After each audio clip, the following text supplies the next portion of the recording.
Today we are going to start the part second of stamen and anther details. जो part 1 था stamen and anther details का, उसके अंदर हमने filament को डिटेल में डिस्कस किया था. इस वीडियो के अंदर हम लोग स्ट्रक्चर ऑफ एंथर डिस्कस करेंगे डिटेल में. ये टेबल के फॉर्म में हम लोग लेयर्स को स्टडी करेंगे. देन कुछ एनसीईआरटी की डायग्राम्स भी हैं जो मैंने यहाँ पर पेस्ट की है, कॉपी पेस्ट की है. ओके, सो ये डायग्राम्स को भी हम लोग बहुत डिटेल में समझेंगे. यानी बेसिकली इस वीडियो का टारगेट ये है कि एंथर के बारे में जितनी भी नेसेसरी चीज़ें हैं वो सारी की सारी मैं इस वीडियो के थ्रू आपको कन्वे कर सकूँ. Okay, so without wasting time let's start. Okay, सबसे पहले हमारे पास है स्टेमेन. अब स्टेमेन क्या होता है ये हमने देखा था, दैट जो फ्लावर होता है उसके अंदर मेल रिप्रोडक्टिव पार्ट होता है एंड फीमेल रिप्रोडक्टिव पार्ट होता है.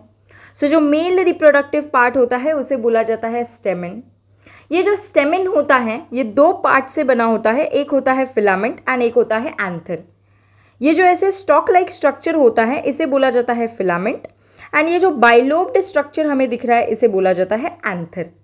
फिलामेंट के बारे में डिटेल्स हमने लास्ट वीडियो के अंदर ही डिस्कस की थी. सो अगर आपने पार्ट 1 नहीं देखा सो प्लीज़ जाके उसे भी देख लीजिएगा. ओके, इस वीडियो के अंदर हम लोग एंथर के डिटेल्स के बारे में स्टडी करेंगे. यानी एंथर का स्ट्रक्चर कैसा होता है, ओके, एंथर के लेयर्स कैसी होती हैं, एंथर के अंदर क्या क्या प्रेजेंट होता है, ये सारी चीज़ें हम लोग इस वीडियो के अंदर डिस्कस करने वाले हैं. सो यस, सबसे पहले तो देखो एंथर जो है इसका हमने यहाँ पर ट्रांसवर्स सेक्शन लिया है. कैसा सेक्शन लिया है हमने यहाँ पर? Transverse section. सो जब हम एंथर का ट्रांसवर्स सेक्शन लेंगे तो हमें ये चीज़ ऐसे स्ट्रक्चर दिखाई देगा. ओके, इसके अंदर सबसे पहले हम लोग देखेंगे दैट ये जो पूरा हमारे पास एंथर होता है इसके अंदर बाहर टू अंदर यानी आउटसाइड टू इनसाइड अगर हम जाएंगे तो हमें पहले तो वॉल लेयर्स मिलेगी. ये देखो, ये ग्रीन कलर की एक लेयर आपको मिल रही है, यानी ग्रीन कलर की एक वॉल आपको मिल रही है यहाँ पर. ठीक है, उसके बाद यहाँ पर ये देखो, ये ऐसी एक ब्लैकिश कलर के अंदर एक लेयर मिल रही है. उसके बाद ये नेवी ब्लू कलर के अंदर एक लेयर, उसके बाद ये पर्पल कलर की, एंड उसके बाद अंदर हमें स्पोरोजिनस टिश्यू मिल रहा है. सो अगर हम एंथर की स्टडी करें सो सबसे पहले हमें उसकी वॉल लेयर्स को डिस्कस करना होगा. वॉल लेयर्स यानी एंथर की वॉल. ओके, जैसे आपका हार्ट होता है. ओके, हार्ट जो होता है that is the pumping organ of your body. So heart के ऊपर कैसी लेयर्स होती है? सबसे बाहर होती है पेरिकार्डियम, फिर बीच में होती है मायोकार्डियम, फिर अंदर होती है एंडोकार्डियम. सो जैसे हार्ट के अंदर अलग अलग वॉल लेयर्स होती हैं हार्ट को प्रोटेक्ट करने के लिए एंड कॉन्ट्रैक्शन करने के लिए, इन द सेम वे हमारा जो एंथर होता है इसके पास भी वॉल लेयर्स प्रेजेंट होती है. क्या प्रेजेंट होती है एंथर के पास? Wall layers. सो हम लोग एक एक करके ये वॉल लेयर्स को डिस्कस करेंगे. ओके, सो सबसे पहली वॉल लेयर हमारी है एपिडर्मिस. कौन सी है सबसे पहली wall layer? That is epidermis. अब देखो, ये जो एंथर है इसके अंदर ये जो ग्रीन कलर की लेयर आपको दिखाई दे रही है ना, ये पूरी, इसे बोला जाता है एपिडर्मिस. इसे क्या बोला जाता है? एपिडर्मिस. सो हम क्या ऐसे बोल सकते हैं कि जो एंथर के सबसे बाहर के साइड में जो वॉल लेयर होती हैं वो एपिडर्मिस की होती है. डिफाइनेटली हम बोल सकते हैं, बिकॉज सबसे बाहर के साइड में क्या प्रेजेंट होती हैं? एपिडर्मिस. यानी अगर मैं सीक्वेंस देखूँ तो एपिडर्मिस कहाँ पर है? It is the outer most layer.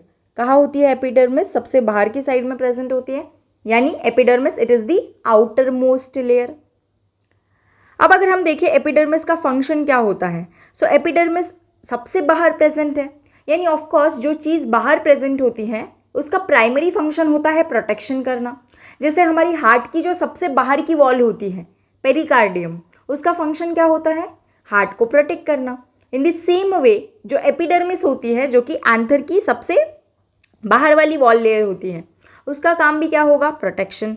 So जो फर्स्ट फंक्शन होगा एपिडर्मिस का that is protection and also dehiscence of anther. Epidermis क्या करती है? Protection and dehiscence of anther. अब डेहिसेंस यानी क्या होता है? तो देखो, एंथर जब मैच्योर हो जाता है, एंथर जब मैच्योर हो जाता है तो वो क्या करता है? वो बर्स्ट हो जाता है, टूट जाता है, ब्रेक करता है अपने आप को. एंड एंथर अपने आप को क्यों ब्रेक करेगा? ताकि वो पॉलन ग्रेन को बाहर निकाल सके. एंड हमें पॉलन ग्रेन को बाहर क्यों निकालना है? बिकॉज पॉलन ग्रेन के अंदर मेल गैमीट प्रेजेंट होता है वो मेल गैमिट को हमें फीमेल गैमिट तक पहुंचाना होता है। सो इसीलिए हमें पॉलन ग्रेन को बाहर निकालना होता है। सो पॉलन ग्रेन को एंथर के बाहर निकालने के लिए एंथर का बर्स्टिंग होना ज़रूरी है, एंथर का टूट जाना ज़रूरी है। सो ये जो प्रोसेस होती है जिसके अंदर हमारा एंथर बर्स्ट होता है, इस प्रोसेस को बोला जाता है डेहिसेंस ऑफ एंथर, यानी एंथर का फटना। एंड एंथर क्यों फटेगा? ताकि वो बहुत सारी पॉलन ग्रेन्स को रिलीज कर सके। ओके, सो इसे बोला जाता है डेहिसेंस ऑफ एंथर यानी बर्स्टिंग ऑफ एंथर। सो इसके अंदर भी हमारी एपिडर्मिस लेयर रोल प्ले करती है। सो हमने क्या क्या देखा? एपिडर्मिस सीक्वेंस के अंदर सबसे बाहर की साइड में आती है, इसीलिए मैंने बोला that epidermis it is the outer most layer. Okay, उसके बाद एपिडर्मिस का फंक्शन क्या होता है? सो एपिडर्मिस प्रोटेक्शन करती है, यानी एंथर को प्रोटेक्ट करेगी।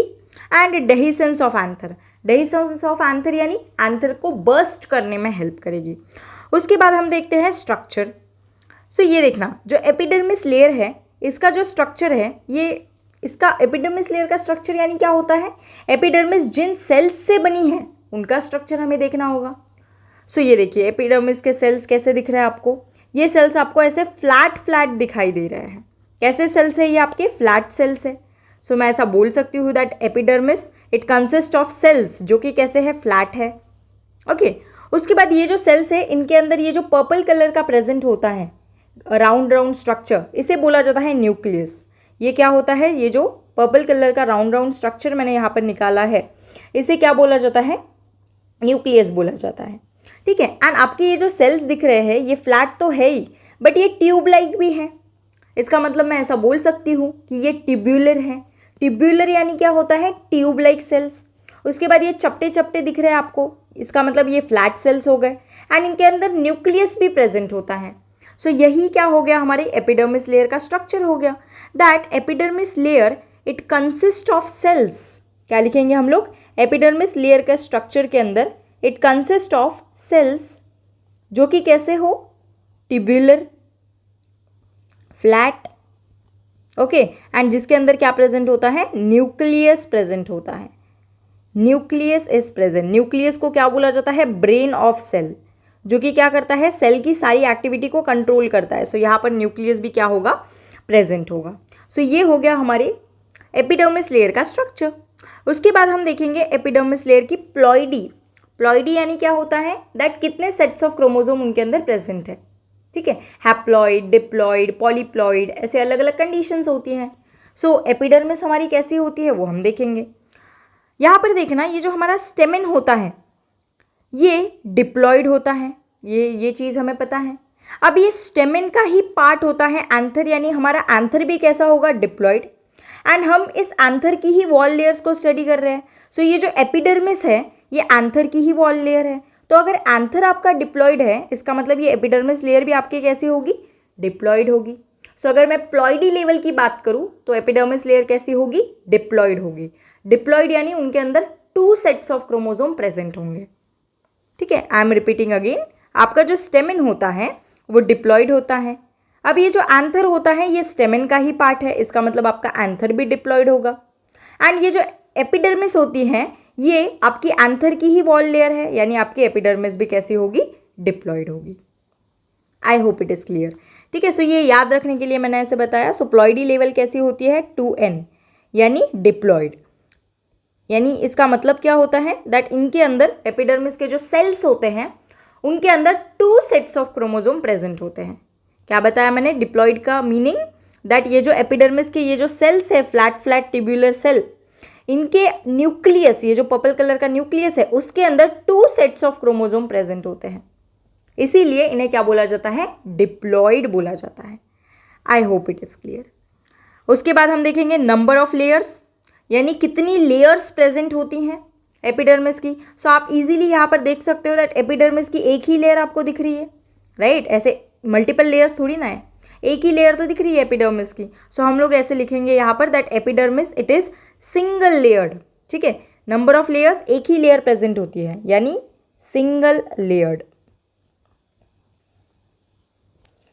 इसी को ही हम बोल सकते हैं एपिडर्मिस की सिंगल लेयर यानी यूनी लेयर्ड भी बोला जाता है। यूनी यानी क्या होता है? Single.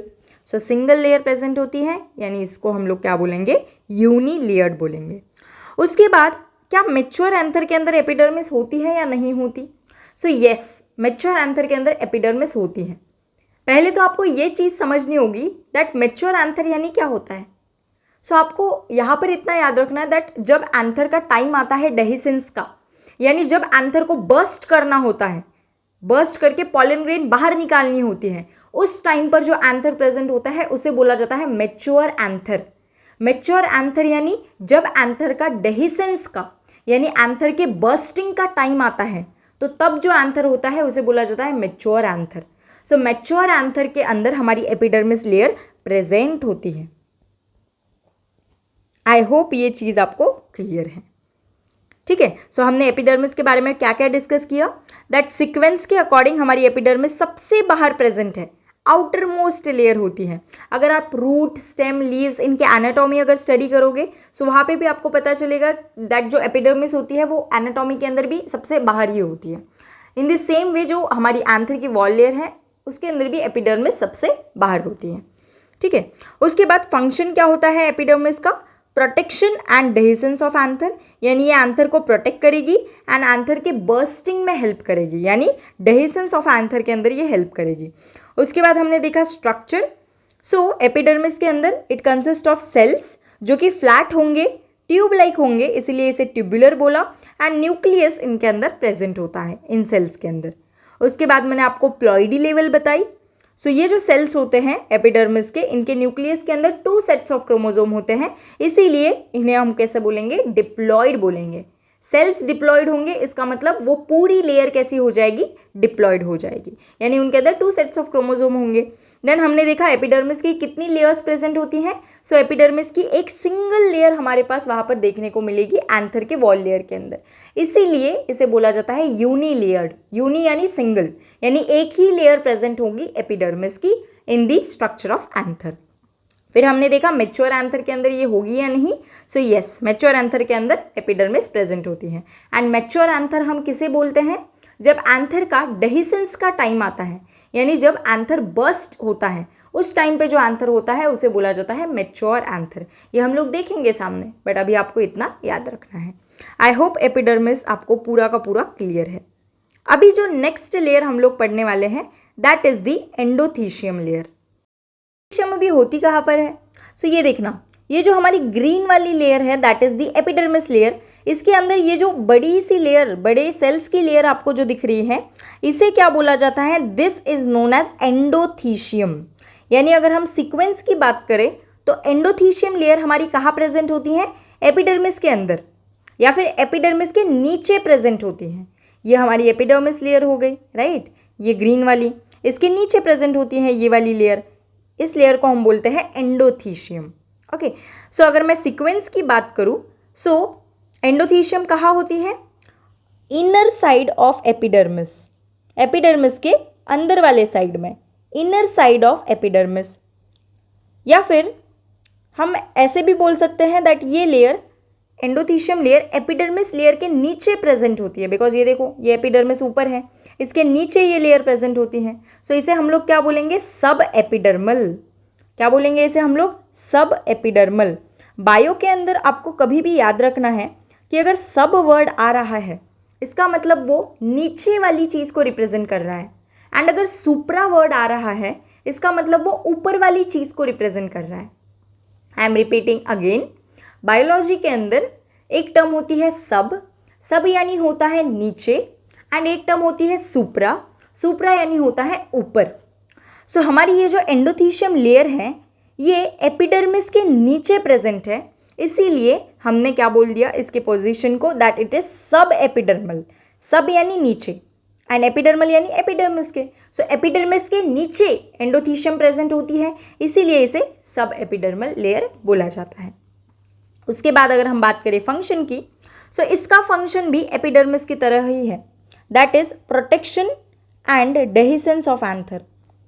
Protection and dehiscence of anther, यही फंक्शन होता है इसका भी। बट यहाँ पर एक चीज़ आपको जो इम्पॉर्टेंटली याद रखना है, दैट जैसे मैंने आपको बताया था एपिडर्मिस का प्राइमरी फंक्शन प्रोटेक्शन होता है, बिकॉज ये सबसे बाहर के साइड में प्रेजेंट होती हैं।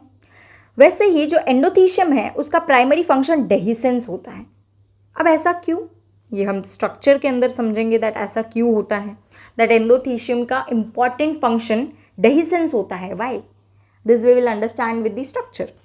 सो अभी स्ट्रक्चर के अंदर देखो क्या दिख रहा है आपको, सेल्स दिख रहे हैं यहाँ पर, राइट? ये देखो ये सेल्स हो गए एंडोथीशियम के। अब ये जो एंडोथीशियम के सेल्स हैं ये आपके रेडियल सेल्स है। अब what do you mean by radial cells? अगर मैं इसे सर्कल अज्यूम करूँ, मान लो ये पूरा एक स्ट्रक्चर सर्कल है, ये उसका सेंटर हो गया।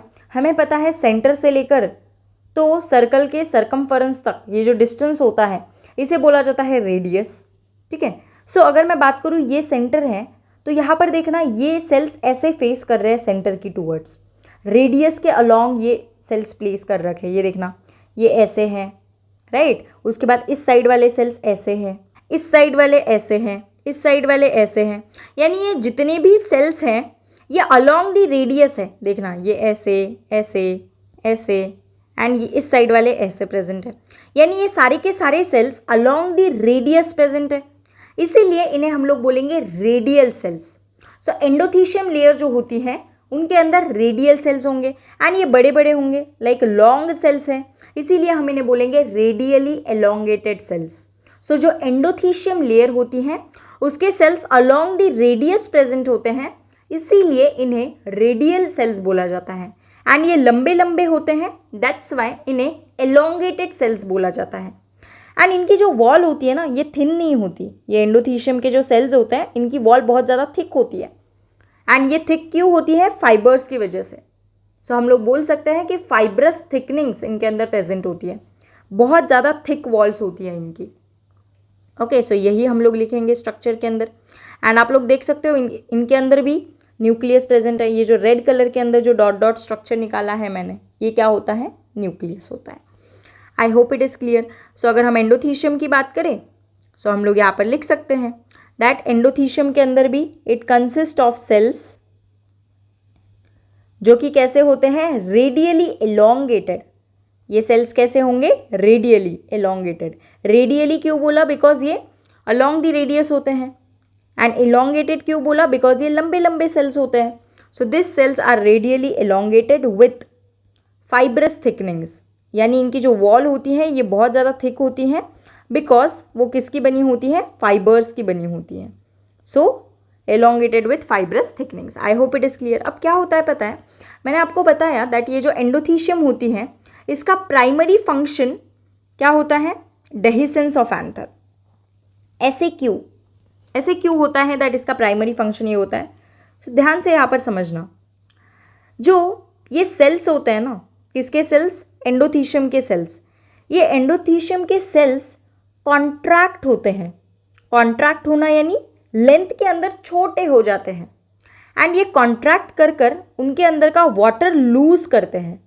अब अगर वाटर लूज हो गया तो एंथर कैसे हो जाएगा? फिर ड्राई हो जाएगा एंड एंथर अगर ड्राई हो गया तो फिर वो क्या हो जाएगा? ब्रेक हो जाएगा। सो क्या होता है, ये जो सेल्स होते हैं रेडियली एलोंगेटेड सेल्स, ये कॉन्ट्रैक्ट करते हैं, अपने अपने अंदर जो वाटर है उसको लूज करते हैं, जिसकी वजह से एंथर ड्राई हो जाता है एंड एंथर ड्राई होने के बाद क्या होता है? डेहिसेंस ऑफ एंथर, यानी हमारा एंथर फट जाता है, दैट इज हमारा एंथर टूट जाता है। सो समझ रहे हो? सो इसीलिए ऐसे बोला जाता है कि जो एंडोथीशियम है वो इंपॉर्टेंट लेयर है डेहिसेंस ऑफ एंथर के अंदर। आपकी एपिडर्मिस भी डेहिसेंस एंथर के अंदर हेल्प कर रही है, बट जो मेन लेयर है जो एंथर के डेहिसेंस के अंदर हेल्प कर रही है वो कौन है? एंडोथीशियम। क्यों?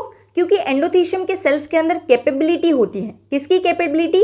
कि वो उनके अंदर का वाटर जो है उसे लूज करवा सके एंड वो कॉन्ट्रैक्ट करते हैं। वो सेल्स, वाटर लूज होता है, सेल्स कॉन्ट्रैक्ट करते हैं, जिसकी वजह से एंथर ड्राई हो जाता है, सूखा सूखा हो जाता है और फट जाता है। इसी को बोला जाता है डेहिसेंस ऑफ एंथर।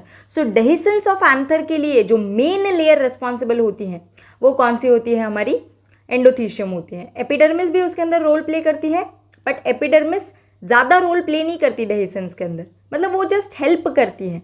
बट ये मेन फंक्शन किसका है? Dehiscence of anther. ये मेन फंक्शन आपका एंडोथीशियम लेयर का है।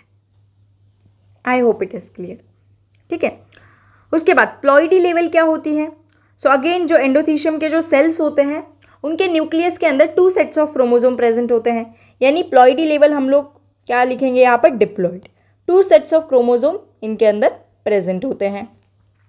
उसके बाद अगर नंबर ऑफ लेयर की बात करें, सो यहाँ पर आपको कितनी लेयर्स दिख रही है एंडोथीशियम की, एक ही लेयर आपको दिख रही है, ये थ्रू आउट, ये देखना एक ही लेयर प्रेजेंट होती है एंथर के अंदर। सो हम लोग क्या लिखेंगे, that endothecium it is again single layer, यानी यूनी लेयर्ड होती हैं, एक ही लेयर इसकी प्रेजेंट होती हैं। सो single layer of endothecium is present, that is ये भी कैसे ही होती है, ये लेयर यूनी लेयर्ड होती है। उसके बाद क्या मैच्योर एंथर के अंदर ये प्रेजेंट होगी। अब मैच्योर एंथर का मीनिंग मैंने आपको क्या बताया था, दैट वो एंथर जिसका टाइम आ चुका है डेहिसेंस होने का, यानी वो एंथर जिसको अभी फटना है, जिसको अभी खुद को फाड़ना है एंड पॉलन ग्रेन्स को रिलीज करवाना है, वो एंथर को बोला जाता है मैच्योर एंथर। सो मैच्योर एंथर के अंदर भी आपकी जो एंडोथीशियम है ये प्रेजेंट होती है। आई होप आपको ये एंडोथीशियम लेयर पूरी की पूरी क्लियर हो। सबसे पहले हमने देखा दैट एंडोथीशियम लेयर की सीक्वेंस के अंदर एंडोथीशियम लेयर कहाँ आ रही है। सो ये हमारे एपिडर्मिस के अंदर वाले साइड में प्रेजेंट होती हैं, यानी एपिडर्मिस के नीचे वाली साइड में ये प्रेजेंट होती है। दैट्स वाई एंडोथीशियम को बोला जाता है सब एपिडर्मल। उसके बाद हमने देखा दैट फंक्शन क्या होता है, 2 फंक्शंस होते हैं, protection and dehiscence of anther, but जो इंपॉर्टेंट फंक्शन होता है that is the dehiscence of anther. अब ये क्यों करती है ये layer dehiscence of anther, because जो रेडियली एलोंगेटेड सेल्स होते हैं विथ फाइब्रस थिकनिंग्स, ये सेल्स कॉन्ट्रैक्ट करते हैं, ये कॉन्ट्रैक्ट कर कर अपने वाटर को लूज करते हैं, जिसकी वजह से एंथर ड्राई हो जाता है एंड एंथर ओपन अप हो जाता है एंड पॉलन ग्रेन हमारी बाहर आती है। इसी को बोला जाता है dehiscence of anther. So dehiscence of anther क्यों हो रहा है यहाँ पर, बिकॉज जो एंडोथीशियम के सेल्स है, रेडियली एलोंगेटेड सेल्स, ये क्या शो कर रहा है, कॉन्ट्रैक्शन। सो ये कॉन्ट्रैक्शन शो करने की वजह से वहाँ पर क्या हो रहा है, वहाँ पर डेहिसेंस हो रहा है। सो इन सेल्स की वजह से हो रहा है। दैट्स वाई एंडोथीशियम आपकी एक इंपॉर्टेंट लेयर होती है इन दी डेहिसेंस ऑफ एंथर। उसके बाद मैंने आपको बताई प्लॉइडी लेवल। सो एंडोथीशियम लेयर जो होती है ये आपकी डिप्लॉइड होती है, दैट इज इनके न्यूक्लियस के अंदर 2 सेट्स ऑफ क्रोमोसोम प्रेजेंट होते हैं। उसके बाद यहाँ पर कितने लेयर्स होते हैं एंडोथीशियम की, एक ही लेयर यहाँ पर प्रेजेंट होती है। सो इसीलिए हम बोलेंगे that endothecium in the structure of anther is unilayered, एक ही लेयर प्रेजेंट होगी। उसके बाद हमने देखा मैच्योर एंथर के अंदर ये होती है या नहीं होती। सो यस, मैच्योर एंथर के अंदर हमारी एपिडर्मिस प्रेजेंट होती है, सॉरी एपिडर्मिस बोलियो, एंडोथीशियम प्रेजेंट होती है, एपिडर्मिस भी होती है एंड एंडोथीशियम दोनों भी प्रेजेंट होता है। आई होप ये आपको क्लियर है। जो थर्ड लेयर हम लोग देखने वाले हैं that is the middle layer. अब देखो नाम ही उसका है मिडिल लेयर, यानी बीच में प्रेजेंट होगी, ठीक है। सो कहाँ प्रेजेंट होगी ये, देखो ये जो है ना आपका ये पूरा, ये आपकी मिडिल लेयर है ये पूरी।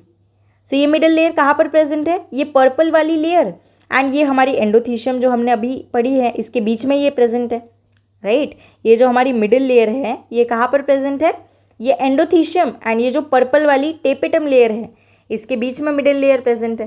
दैट्स वाई मिडिल लेयर को क्या बोला जाता है, मिडिल लेयर, यानी वो बीच में प्रेजेंट होती है। किसके बीच में होती है, एंडोथीशियम के एंड टेपेटम के। सो सीक्वेंस के अंदर ये कहाँ आएगी, it is present between endothecium, present between endothecium and tapetum, okay. अब अगर हम इसके फंक्शन की बात करें सो इसका फंक्शन भी सेम है, जैसे एपिडर्मिस एंड एंडोथीशियम का फंक्शन था। क्या फंक्शन था उसका, प्रोटेक्शन, ठीक है। उसके बाद dehiscence, so protection and dehiscence of anther के अंदर ये हेल्प करेगी हमारी मिडिल लेयर। बट जो इसका एक और फंक्शन होता है दैट इज मैकेनिकल सपोर्ट, ये एंथर को मैकेनिकल सपोर्ट प्रोवाइड करेगी, एंथर को सपोर्ट की ज़रूरत होती है। सो ये जो मैकेनिकल सपोर्ट है ये कौन प्रोवाइड करेगा एंथर को, हमारी मिडिल लेयर प्रोवाइड करेगी।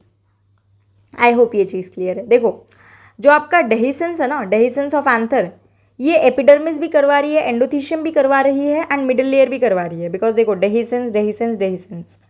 बट अगर आपको इन तीनों में से कोई एक लेयर ही चूज करनी हो सो आप एंडोथीशियम को करोगे, बिकॉज एंडोथीशियम का primary function dehiscence of anther होता है, ओके। जनरली तो ये तीनों लेयर्स आपकी रिस्पॉन्सिबल होती है डेहिसेंस ऑफ एंथर के लिए। बट अगर आपको एक ही लेयर पूछे दैट कौन सी मेन लेयर है जो एंथर का डेहिसेंस करवा रही है, सो वो आपकी एंडोथीशियम होती है। उसका रीज़न मैंने यहाँ पर बताया था कि वो एंडोथीशियम के ही सेल्स होते हैं जो कि कॉन्ट्रैक्ट करेंगे, वाटर को लूज करेंगे, जिसकी वजह से एंथर ओपन होगा।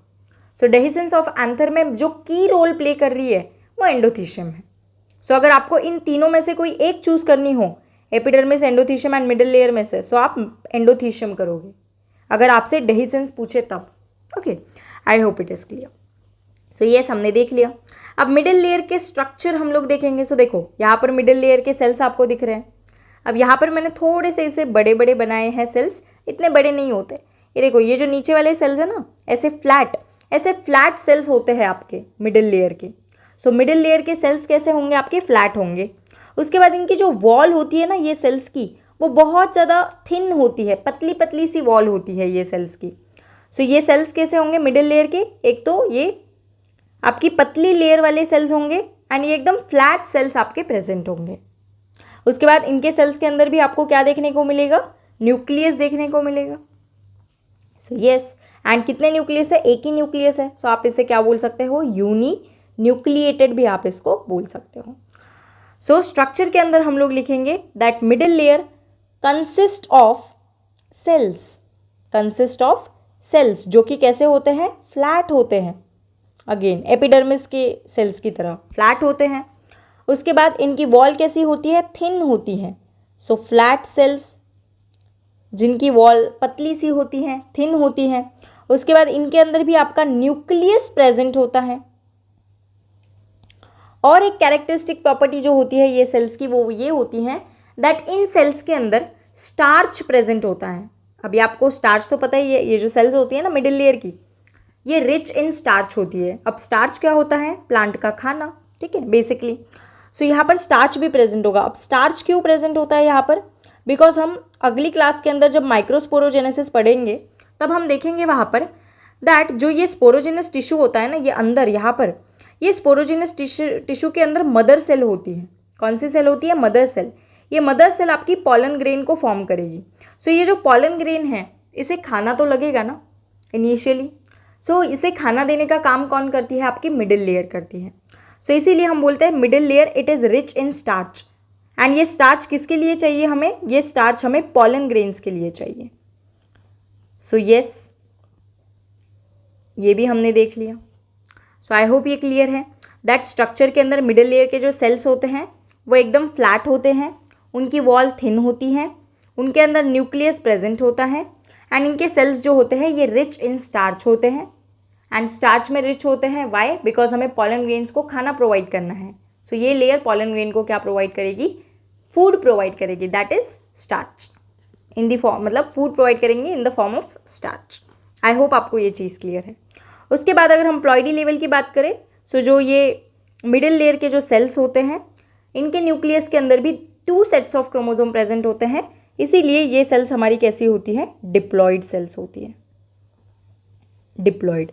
आई होप इट इज़ क्लियर। अब नंबर ऑफ लेयर्स अब देखना है। यहाँ पर हमने देखा था दैट एपिडर्मिस की एक ही लेयर प्रेजेंट होती है, एंडोथीशियम की भी एक ही लेयर प्रेजेंट होती है, बट जो हमारी मिडिल लेयर है ना उसकी एक लेयर नहीं है। ये देखो यहाँ पर मैंने मिडिल लेयर ड्रॉ नहीं की है, इसका मतलब ये नहीं है कि होती नहीं है, एक लेयर ड्रॉ की है मैंने। ये देखो ये जो है ये मिडिल लेयर है, ठीक है। यहाँ पर भी होती हैं, यहाँ पर भी होती है, ऐसे पूरे, ठीक है। यहाँ पर मैंने ज़्यादा वो कन्फ्यूजिंग हो जाएगा इसलिए ड्रॉ नहीं किया है, बहुत ज़्यादा डेंस हो जाएगा। यहाँ पर देखिए आप, ये मिडिल लेयर की एक लेयर हो गई, ठीक है, अज्यूम करो। फिर ये मिडिल लेयर की दूसरी लेयर हो गई एंड फिर ये मिडिल लेयर के अंदर तीसरी लेयर हो गई। इसका मतलब जो मिडिल लेयर है इसकी एक लेयर भी हो सकती है, 2 लेयर भी हो सकती है मिडिल लेयर की, या फिर 3 लेयर भी हो सकती है। यानी अगर मैं इसको सिंपली लिखूँ, रेंज लिख देती हूँ दैट 1 to 3 लेयर्ड, यानी आपकी जो मिडिल लेयर होती है ये मल्टी लेयर्ड स्ट्रक्चर होता है। यानी जैसे एपिडर्मिस एंड एंडोथीशियम की एक ही लेयर प्रेजेंट थी, देखो एपिडर्मिस की एक ही थी, एंडोथीशियम की एक ही थी। सो ज़रूरी नहीं है कि मिडिल लेयर की भी एक ही लेयर होगी, मिडिल लेयर की एक भी हो सकती है, 2 भी लेयर्स हो सकती हैं, या 3 भी लेयर्स प्रेजेंट हो सकती हैं। सो इसीलिए यहाँ पर हमने क्या लिख दिया, 1 to 3 लेयर्ड स्ट्रक्चर होता है। उसके बाद मैच्योर एंथर के अंदर मिडिल लेयर होती है, सो नो, मैच्योर एंथर के अंदर मिडिल लेयर आपकी एब्सेंट होती है। यानी जब एंथर का डेहिसेंस का टाइम आता है तब आपको मिडिल लेयर देखने को नहीं मिलेंगी। यानी जो मिडिल लेयर होती है ये बहुत कम पीरियड ऑफ टाइम के लिए प्रेजेंट होती है एंथर के ऊपर, एंड यानी टेम्पोररी प्रेजेंट होती है एंथर के ऊपर। एंड जब कोई भी चीज़ बायो के अंदर टेम्पोररीली प्रेजेंट होती हैं सो उसे हम एक वर्ड से डिनोट करते हैं, that is ephemeral, ephemeral layer. So ये जो आपकी मिडिल लेयर होती है ये एफीमेरल होती है। एफीमेरल यानी क्या होता है, दैट ये बहुत शॉर्ट पीरियड ऑफ टाइम के लिए आपके एंथर के ऊपर प्रेजेंट होती हैं या ये टेम्पोररीली प्रेजेंट होती हैं। जैसे आपकी ये जो एपिडर्मिस एंड एंडोथीशियम थी ये मैच्योर एंथर के अंदर भी प्रेजेंट है, इमेच्योर एंथर के अंदर भी प्रेजेंट है, बट आपकी ये जो मिडिल लेयर होती है ये मैच्योर एंथर के अंदर प्रेजेंट नहीं होती, यानी वो एंथर के ऊपर टेम्पोररीली प्रेजेंट है। सो इसीलिए इसे बोला जाता है एफीमेरल। एफीमेरल यानी जब कोई भी चीज़ टेम्पोररीली प्रेजेंट होती है। आई होप आपको मिडिल लेयर क्लियर है। सो मिडिल लेयर कहाँ प्रेजेंट होती है, एंडोथीशियम एंड टेपिटम के बीच में प्रेजेंट होती है, इसीलिए इसे मिडिल लेयर बोला जाता है। फिर हमने देखा मिडिल लेयर का फंक्शन क्या होता है। सो मिडिल लेयर का काम होता है एंथर को प्रोटेक्ट करना, एंथर का डेहिसेंस करवाना एंड एंथर को मैकेनिकल सपोर्ट प्रोवाइड करवाना। उसके बाद हमने देखा स्ट्रक्चर कैसा होता है मिडिल लेयर का। सो मिडिल लेयर के अंदर जो सेल्स होते हैं वो फ्लैट होते हैं, वो थिन वॉल्ड होते हैं, उनके अंदर न्यूक्लियस प्रेजेंट होता है एंड इनके सेल्स रिच इन स्टार्च होते हैं। एंड ये स्टार्च जो होता है ये किसे चाहिए होता है, पॉलन ग्रेन्स को, डेवलपिंग पॉलन ग्रेन्स को। ये पॉलन ग्रेन्स इस स्टार्च को यूज़ करती है। ओके उसके बाद प्लॉइडी लेवल हमने देखी, दैट मिडिल लेयर के जो सेल्स होते हैं वो डिप्लॉयड होते हैं बिकॉज मिडिल लेयर के सेल्स के अंदर जो न्यूक्लियस होता है उनके अंदर 2 सेट्स ऑफ क्रोमोसोम प्रेजेंट होते हैं। उसके बाद हमने देखा दैट मिडिल लेयर की एक लेयर भी प्रेजेंट हो सकती है, 2 लेयर भी हो सकती है या फिर 3 लेयर भी हो सकती है, यानी सिंपली हमने यहाँ पर रेंज लिख दी दैट 1 to 3 लेयर्ड। देन हमने देखा मैच्योर एंथर के अंदर मिडिल लेयर एब्सेंट होती हैं यानी प्रेजेंट नहीं होती, इसीलिए इसे बोला जाता है एफीमेरल बिकॉज मिडिल लेयर हमारे एंथर के ऊपर टेम्पोररीली प्रेजेंट होती हैं, that's why it is refer to as ephemeral. I hope आपको मिडिल लेयर क्लियर है। नेक्स्ट लास्ट लेयर जो हम लोग डिस्कस करने वाले हैं एंथर की वो होती है हमारी टेपिटम। कौन सी होती है, टेपिटम।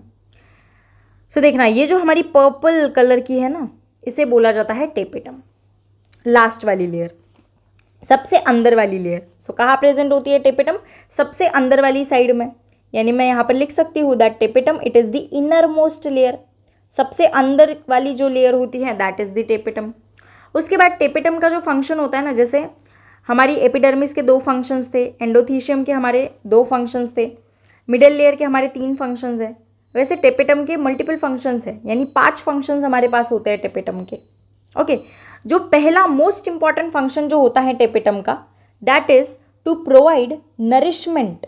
किसे नरिशमेंट प्रोवाइड करते हैं tapetum layer, to provide nourishment to pollen mother cell, या फिर पॉलन मदर सेल का ही दूसरा नाम होता है microspore mother cell and developing pollen grains. So जो हमारी डेवलपिंग पॉलन ग्रेन्स होती हैं एंड ये जो पॉलन मदर सेल या फिर माइक्रोस्पोर मदर सेल होती हैं इन्हें नरिशमेंट प्रोवाइड करना, इन्हें न्यूट्रिएंट्स प्रोवाइड करना, ये सबसे इम्पॉर्टेंट और पहला फंक्शन होता है, सबसे इम्पॉर्टेंट एंड पहला फंक्शन होता है हमारी टेपिटम लेयर का। अब देखना टेपिटम लेयर सबसे अंदर प्रेजेंट होती है एंड ये जो टेपिटम लेयर होती है इसके अंदर फिर आपका स्पोरोजिनस टिश्यू प्रेजेंट होता है। अब ये जो स्पोरोजिनस टिश्यू होता है ना ये टिश्यू माइक्रोस्पोर मदर सेल से या फिर पॉलन मदर सेल से बनता है। ये माइक्रोस्पोर मदर सेल या फिर पॉलन मदर सेल्स ही आपके पॉलन ग्रेन्स या फिर माइक्रोस्पोर का फॉर्मेशन करती है। सो ये जो पॉलन ग्रेन है देन माइक्रोस्पोर मदर सेल या फिर पॉलन मदर सेल जो है इनको हमें खाना देना तो ज़रूरी है ना, बिकॉज अगर इनको एफिशिएंटली काम करना है सो इनको पहले हमें न्यूट्रिएंट्स प्रोवाइड करने होते हैं। अगर बेसिक एग्जांपल है, अगर हमें भी काम करना हो तो हमें एनर्जी चाहिए होती है, सो हम क्या करते हैं, कुछ खाते पीते हैं, right. In the same way ये जो स्पोरोजिनस टिश्यू है इसके अंदर जो हमारे मदर सेल्स होती हैं जो पॉलन ग्रेन का फॉर्मेशन करती है उन्हें नरिशमेंट चाहिए होती है, न्यूट्रिएंट्स चाहिए होती है। सो वो कौन प्रोवाइड करता है, हमारी टेपिटम लेयर प्रोवाइड करते हैं, ठीक है। उसके बाद ये जो पॉलन ग्रेन्स के अंदर डेवलप हो जाएगी, यानी मदर सेल जब पॉलन ग्रेन बनाएगी तो पॉलन ग्रेन को भी फूड की ज़रूरत होती है, न्यूट्रिएंट्स की ज़रूरत होती है। सो वो कौन प्रोवाइड करेगा, टेपिटम लेयर प्रोवाइड करेगी। सो टेपिटम लेयर का जो प्राइमरी फंक्शन होता है वो ये होता है दैट नरिशमेंट, न्यूट्रिएंट्स प्रोवाइड करे mother cell and developing pollen grains को। उसके बाद 5 फंक्शंस होते हैं टोटल, यहाँ पर नहीं बैठ पाएंगे वो बॉक्स के अंदर, यहाँ लिखती हूँ मैं टेपिटम के बाकी functions. So yes, tapetum functions.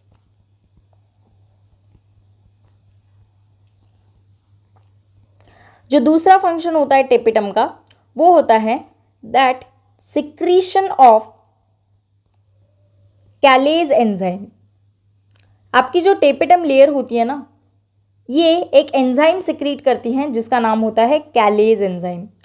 अब ये कैलेज एंजाइम क्या होता है, उसके बाद ये स्पोरोजिनस टिश्यू क्या होता है, ये सब हम नेक्स्ट लेक्चर, दैट इज जो माइक्रोस्पोरोजेनेसिस वाला लेक्चर है उसके अंदर हम लोग इसे डिस्कस करेंगे। बट टिल देन आपको बस इतना याद रखना है कि टेपिटम लेयर जो है ये कैलेज एंजाइम को सिक्रीट करती है। अब ये कैलेज एंजाइम का क्या काम होता है ये हम नेक्स्ट लेक्चर के अंदर देखेंगे इन दी माइक्रोस्पोरोजेनेसिस। ओके, उसके बाद जो थर्ड फंक्शन होता है टेपिटम का, that is secretion of auxin hormone. अब आपने इसका नाम सुना होगा अगर आपने 11th के अंदर प्लांट ग्रोथ रेगुलेटर या प्लांट ग्रोथ डेवलपमेंट जो चैप्टर है उसके अंदर एक टॉपिक है प्लांट ग्रोथ रेगुलेटर्स, PGR, उसके अंदर एक होता है ऑक्सिन। पहला ही हार्मोन जो होता है वो ऑक्सिन होता है। सो ऑक्सिन ये एक प्लांट के अंदर प्रेजेंट होने वाला हार्मोन होता है। सो बस ये आपको इतना याद रखना है दैट ये ऑक्सिन का सिक्रीशन भी कौन करती है, आपकी टेपिटम लेयर करती है। सो टेपिटम लेयर का पहला फंक्शन हमने देखा that tapetum layer nourishment provide करती है mother cells and developing pollen grains को। देन हमने दूसरा फंक्शन देखा दैट टेपिटम लेयर आपकी कैलेज एंजाइम को सिक्रीट करती है एंड टेपिटम लेयर आपकी ऑक्सिन हार्मोन को भी सिक्रीट करती है। उसके बाद फोर्थ फंक्शन जो है टेपिटम का, that is secretion of sporopollenin. Secretion of sporopollenin. अब ये स्पोरोपोलिनिन क्या होता है, ये सारी टर्म्स आपके लिए नहीं होगी बट हमने जस्ट चैप्टर को स्टार्ट किया है। सो ये सारी टर्म जब चैप्टर खत्म हो जाएगा ना, सारे लेक्चर्स, सो आपको यूँ समझ में आ जाएगी ये सारी टर्म्स। बट यस, स्पोरोपोलिनिन का एक रफ आइडिया मैं आपको देती हूँ दैट ये क्या होता है। मान लो ये मैंने यहाँ पर एक पॉलन ग्रेन बनाई है। पॉलन ग्रेन ये हम लोग डिटेल के अंदर देखेंगे, माइक्रोस्पोरोजेनेसिस के बाद पॉलन ग्रेन वाला ही लेक्चर है उसके अंदर। बट अंटिल देन इतना याद रखना है दैट ये जो पॉलन ग्रेन होती है इसके पास 2 लेयर्स प्रेजेंट होती हैं। पॉलन ग्रेन की एक होती है अंदर वाली लेयर जिसे बोला जाता है इंटाइन, एंड पॉलन ग्रेन की एक होती है बाहर वाली लेयर जिसे क्या बोला जाता है, एक्साइन बोला जाता है। पॉलन ग्रेन जो होगी इसकी 2 लेयर्स होती हैं। ये जो अंदर वाली लेयर होती है पॉलन ग्रेन की इसे बोला जाता है इंटाइन लेयर, एंड ये जो बाहर वाली लेयर होती है ये वाली इसे बोला जाता है एक्साइन लेयर। सो आपकी ये जो एक्साइन लेयर होती हैं, पॉलन ग्रेन की जो एक्साइन लेयर होती हैं, इसके फॉर्मेशन में आपको स्पोरोपोलिनिन हेल्प करता है। यानी जो एक्साइन लेयर होती है ये स्पोरोपोलिनिन की ही बनी होती है, ऐसा बोलेंगे हम लोग। सो मैंने क्या बताया दैट जो आपकी पॉलन ग्रेन होती है उसकी 2 लेयर्स प्रेजेंट होती हैं। अंदर के साइड वाली ये जो लेयर होती है ना, ये पूरी, इसे बोला जाता है इंटाइन, एंड ये जो बाहर के साइड में प्रेजेंट होती हैं इस लेयर को बोला जाता है एक्साइन। सो ये जो एक्साइन लेयर होती है ये हमारी स्पोरोपोलिनिन की बनी होती है, एंड ये जो स्पोरोपोलिनिन है ये कौन सिक्रीट करता है, हमारा टेपिटम सिक्रीट करता है। सो बस आपको इतना याद रखना है दैट एक्साइन जो कि स्पोरोपोलिनिन की बनी होती है उसे कौन सिक्रीट करता है, आपकी टेपिटम लेयर सिक्रीट करती है। ठीक है, सो यहाँ पर मैं लिख भी देती हूँ that exine is made up of sporopollenin. Exine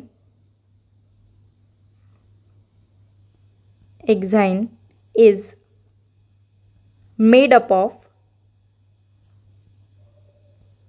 sporopollenin. Exine is made up of sporopollenin. I hope ये चीज़ आपको क्लियर है।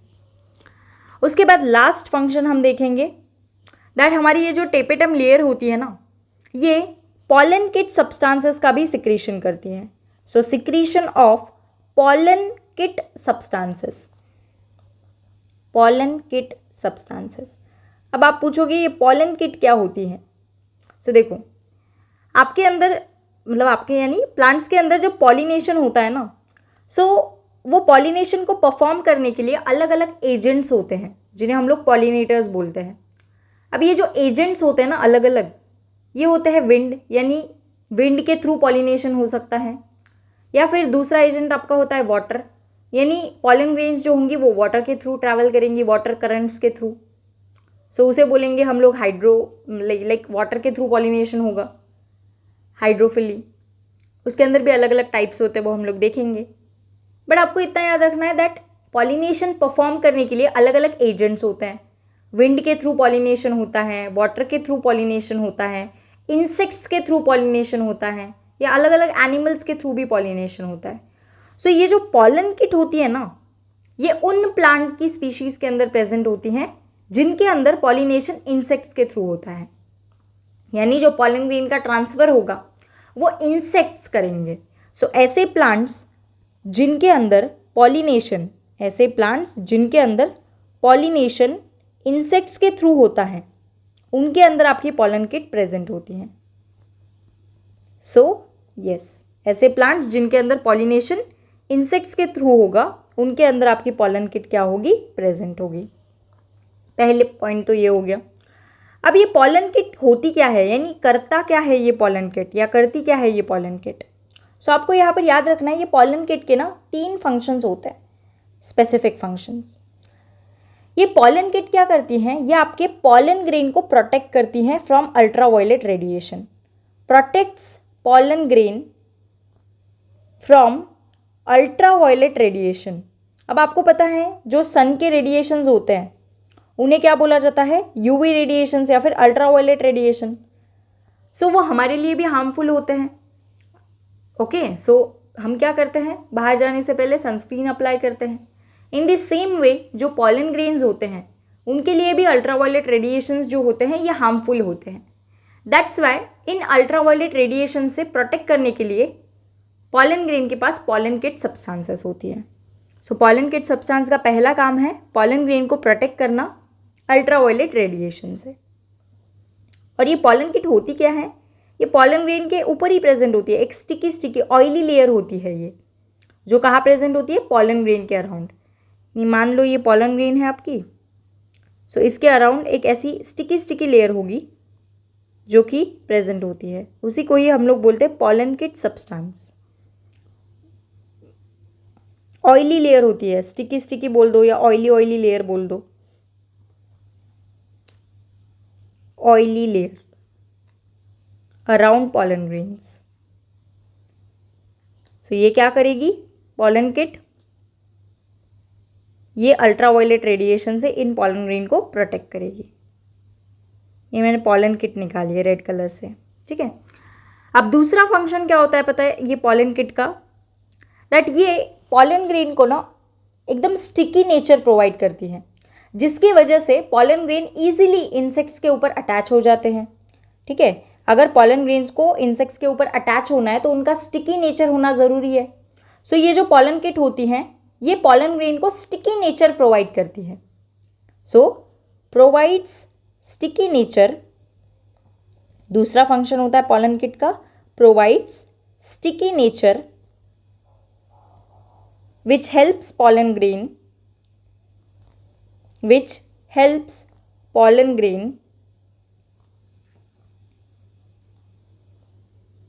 to attach with insects,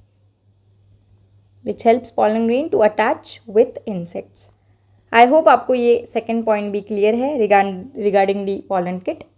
उसके बाद जो लास्ट फंक्शन होता है पॉलन किट का वो होता है दैट ये पॉलन किट जो होती है ये ऑयली लेयर बना रही है पॉलन ग्रेन के अराउंड, मतलब पॉलन ग्रेन के अराउंड जो ऑयली लेयर है वही आपकी पॉलन किट होती है। सो ये उसको येलो कलर प्रोवाइड करती है, मैंने यहाँ पर रेड कलर से निकाली है बट वो रेड कलर नहीं प्रोवाइड करती, ये pollen kit yellow colour provide करती है पॉलन ग्रेन को, जिसकी वजह से क्या होती है इंसेक्ट्स अट्रैक्ट होते हैं, अट्रैक्ट इंसेक्ट्स। सो ये 3 प्राइमरी फंक्शन होते हैं आपके पॉलन किट के। एंड ये जो आपकी पॉलन किट होती है इनके जो सब्सटेंसेस होते हैं ये कौन सिक्रीट करता है, आपकी टेपेटम लेयर। सो जो लास्ट फंक्शन है पॉलन ग्रेन का, टेपेटम का, that is secretion of pollenkitt substances.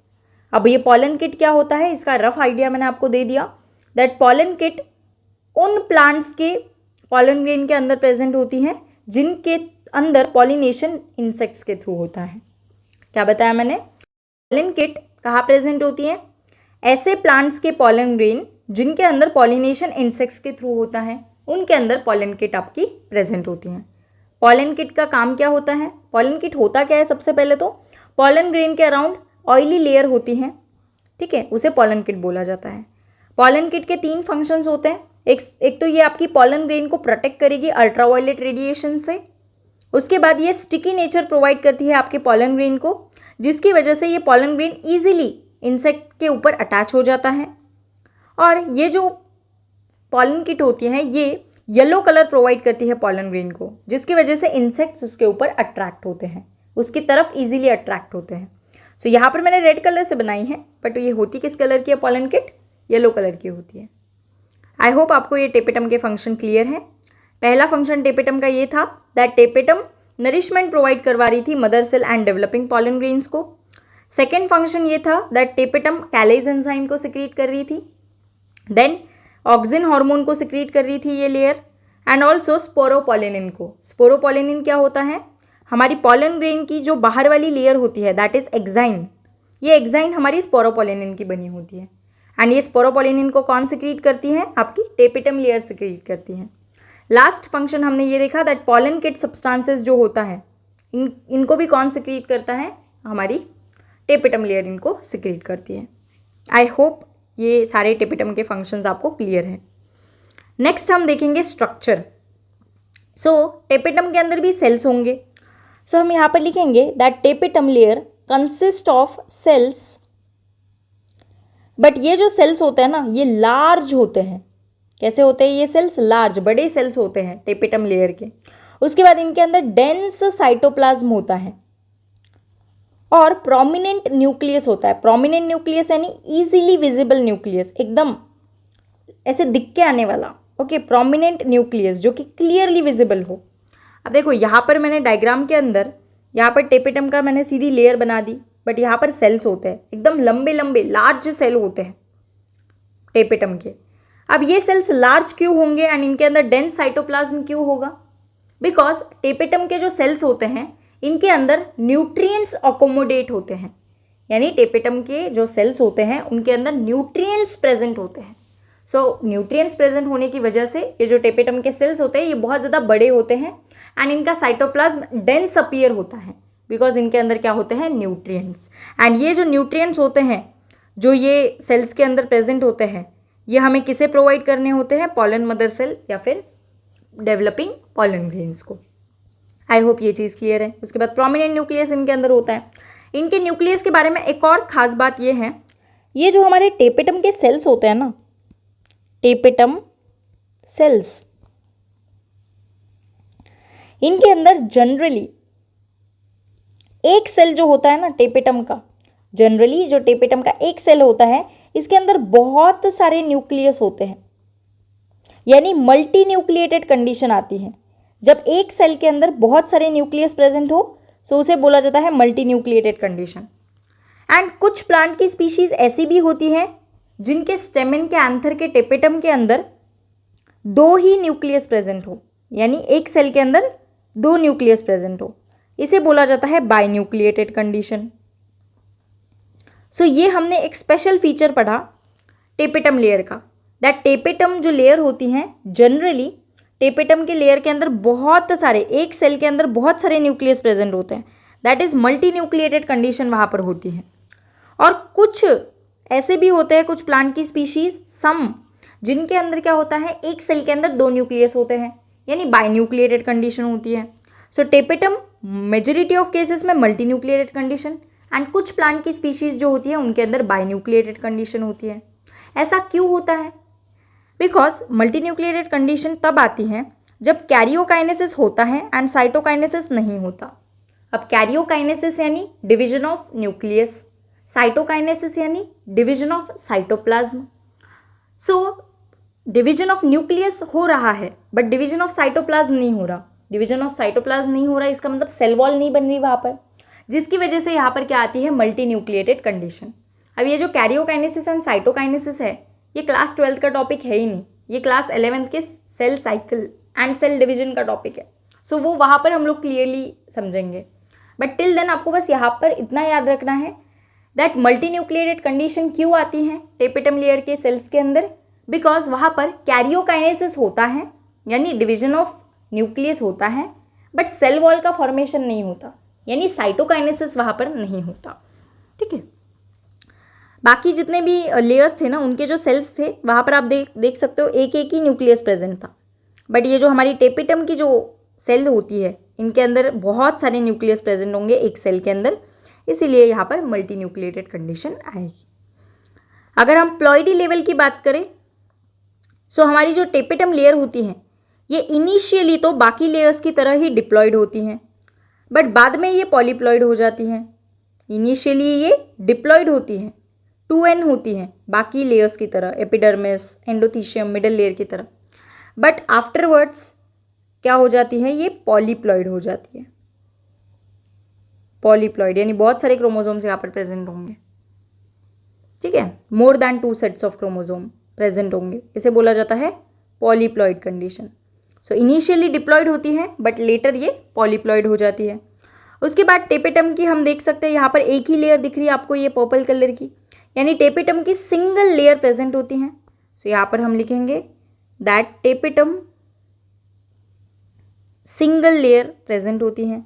So uni layer हम लोग लिख सकते हैं, सिंगल लेयर, या फिर सिंपली टेपिटम की यूनी लेयर या फिर यूनी लेयर स्ट्रक्चर। उसके बाद मैच्योर एंथर के अंदर टेपिटम एब्सेंट होती है, यानी पहले तो टेपिटम प्रेजेंट होगी बट जैसे एंथर मैच्योर हो जाएगा, यानी उसका डेहिसेंस का टाइम आएगा एंथर के, उस टाइम पे टेपिटम एब्सेंट होती है। यानी अगर आप एक मैच्योर एंथर देखो, मतलब जो एंथर डेहिसेंस का टाइम आ चुका है जिस एंथर का, उस एंथर को अगर आप देखोगे तो आपको वहाँ पर मिडिल लेयर भी नहीं दिखेगी एंड आपको वहाँ पर टेपिटम भी नहीं दिखेगी। यानी जो टेपिटम होती हैं ये टेम्पोररीली प्रेजेंट होती हैं एंथर के ऊपर, इसीलिए हम लोग इसे बोलेंगे एफीमेरल। एफीमेरल मैंने बताया था दैट जो चीज़ टेम्पोररीली प्रेजेंट होती हैं, for a short period of time जो चीज़ प्रेजेंट होती हैं, तब उस कंडीशन को एफीमेरल कंडीशन बोला जाता है। आई होप ये टेपिटम के पूरे पॉइंट्स आपको क्लियर हो चुके हैं। मैं एक बार आपको रिवाइज करवाती हूँ टेपिटम का। सो टेपिटम सीक्वेंस के अंदर सबसे अंदर आती हैं, इनर मोस्ट लेयर होती हैं। ओके, देन हमने देखा फंक्शन के अंदर दैट टेपिटम के 5 फंक्शंस होते हैं।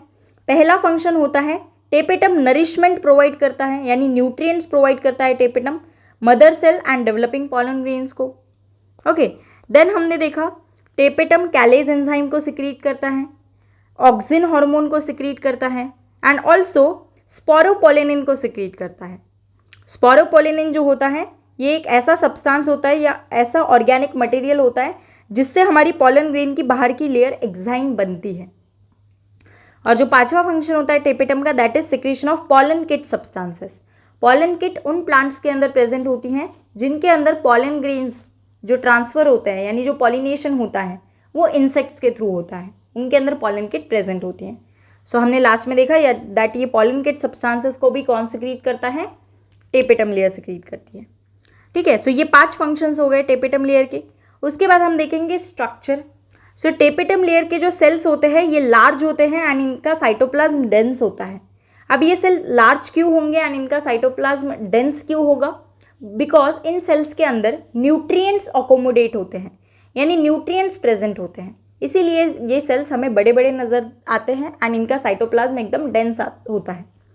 उसके बाद हमने देखा इनका न्यूक्लियस प्रोमिनेंट होता है। प्रोमिनेंट यानी easily visible nucleus tapetum layer का होता है। फिर टेपिटम लेयर जो होती हैं ये जनरली मेजॉरिटी ऑफ प्लांट्स के अंदर जो टेपिटम लेयर के सेल्स होते हैं उनके एक सेल के अंदर बहुत सारे न्यूक्लियस प्रेजेंट होते हैं, यानी मल्टी न्यूक्लिएटेड लेयर होती है। ये मल्टी न्यूक्लिएटेड कंडीशन होती है टेपिटम लेयर के सेल्स के अंदर जनरली मेजॉरिटी ऑफ केसेस के अंदर।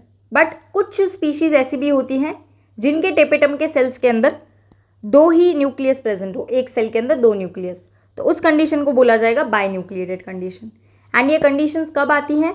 जब डिवीजन ऑफ न्यूक्लियस यानी कैरियोकाइनेसिस हो रहा हो but division of cytoplasm that is cytokinesis नहीं हो रहा, उस टाइम पर ये कंडीशन आती है मल्टी न्यूक्लिएटेड कंडीशन।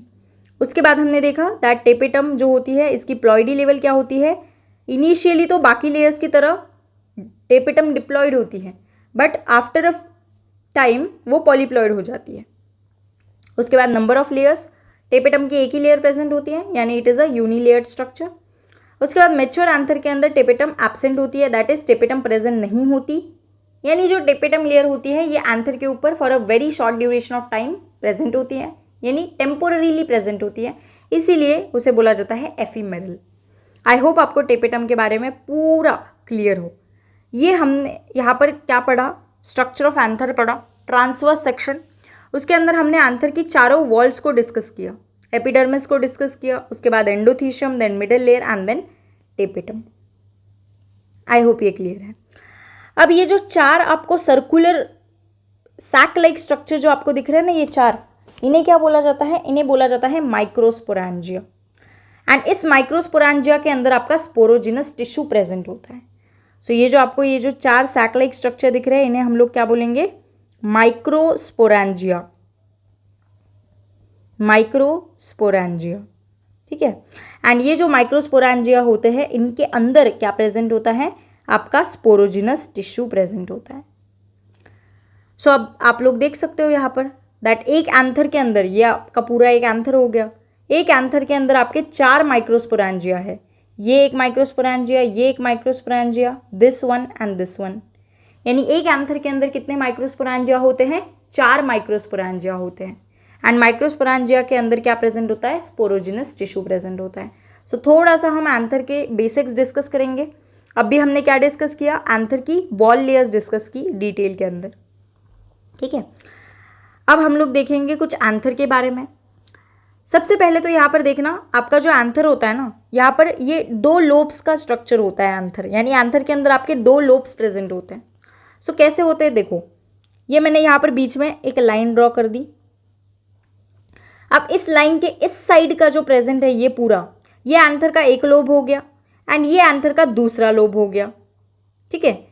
ये ऐसा स्ट्रक्चर, जो ये स्ट्रक्चर होता है ना, इसी को हमने जूम करके यहाँ पर निकाला है, यानी इसी स्ट्रक्चर का हमने ट्रांसवर्स सेक्शन यहाँ पर देखा है। सो ये जो हमारी लाइन है इसके इस साइड का ये जो प्रेजेंट है ये एंथर का एक लोब हो गया एंड ये एंथर का दूसरा लोब हो गया, यानी हमारे एंथर के अंदर कितने लोब्स प्रेजेंट होते हैं, दो लोब्स प्रेजेंट होते हैं। इसीलिए हम बोलते हैं that anther is bilobed, because anther के अंदर दो लोब्स प्रेजेंट होते हैं, ठीक है। सो एंथर की प्रॉपर्टीज के अंदर पहली प्रॉपर्टी हम लोग ये लिखेंगे दैट एंथर इज बाइलोब्ड। कैसा होता है हमारा एंथर, इट इज बाइलोब्ड। देखो कुछ कुछ प्लांट्स ऐसे भी होते हैं जिनके अंदर, बहुत रेयरली होते हैं ऐसे प्लांट जिनके अंदर एक ही लोब प्रेजेंट हो एंथर के अंदर, बट हम लोग जनरल सिचुएशंस की, जनरल सिनेरियोज की बात कर रहे हैं। सो उसके अंदर हम लोग वो कंसिडर नहीं करेंगे, बट आपको ये पता होना चाहिए दैट कुछ कुछ प्लांट के जो एंथर होते हैं, ओके, उनके अंदर एक ही लोब प्रेजेंट होता है, यानी मोनोलोब्ड एंथर वो होते हैं। सो अभी यहाँ पर देखना, ये जो हमारा एंथर है इसके अंदर ये मैंने एक लाइन ड्रॉ कर दी यहाँ पर बीच में।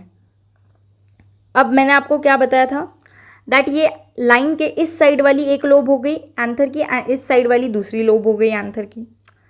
सो ये जो एंथर के दो लोब्स प्रेजेंट होते हैं, सो उसके अंदर ये यहाँ पर ये जो स्ट्रक्चर प्रेजेंट होता है ना, वॉल लाइक, इसे बोला जाता है थीका।